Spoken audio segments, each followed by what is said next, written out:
Phone ചോർത്തലിൽ PV Anwar MLA-ക്കെതിരെ കേസെടുത്തത് Kottayam Karukachal police. കലാപത്തിന് ശ്രമിച്ചതിന് ജാമ്യമില്ലാ വകുപ്പ് ചുമത്തി. CPM-നെതിരെ പോർമുഖം തുറന്ന് PV അൻവർ MLA. രാഷ്ട്രീയ വിശദീകരണ യോഗം വൈകിട്ട് നിലമ്പൂരിൽ.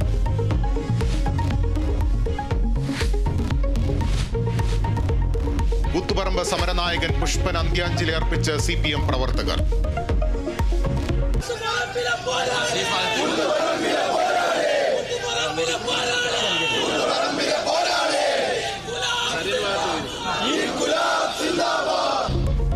തലശ്ശേരിയിലും ചൊക്ലിയിലും പൊതുദർശനം. സംസ്കാരം വൈകിട്ട് 5-ന് കണ്ണൂർ ചൊക്ലിയിലെ വീട്ടുവളപ്പിൽ.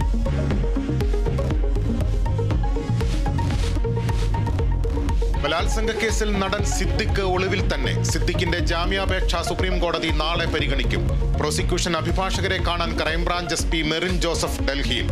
ബാലചന്ദ്ര മേനോൻ പീഡിപ്പിച്ചെന്ന നടിയുടെ ആരോപണം സംപ്രേഷണം ചെയ്ത YouTube ചാനലിനെതിരെ കേസെടുത്തത് അപകീർത്തിപ്പെടുത്തിയെന്ന ബാലചന്ദ്ര മേനോന്റെ പരാതിയിൽ.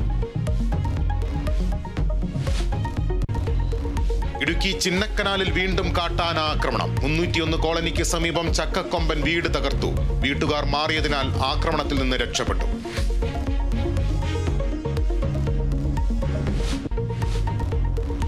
തമിഴ്നാട് ഉപമുഖ്യമന്ത്രിയായി ഉദയനിധി സ്റ്റാലിൻ ഇന്ന് സത്യപ്രതിജ്ഞ ചെയ്യും. സെന്തിൽ ബാലാജി അടക്കം 4 പേർ കൂടി മന്ത്രിസഭയിലേക്ക്.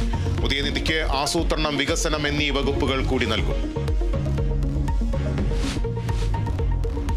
ISL-ൽ കേരള ബ്ലാസ്റ്റേഴ്സിന് ഇന്ന് ആദ്യ എവേ മത്സരം. നോർത്ത് ഈസ്റ്റ് യുണൈറ്റഡ് FC ബ്ലാസ്റ്റേഴ്സിന്റെ എതിരാളികൾ. മത്സരം രാത്രി 7:30-ന് ഗുവാഹത്തിയിൽ.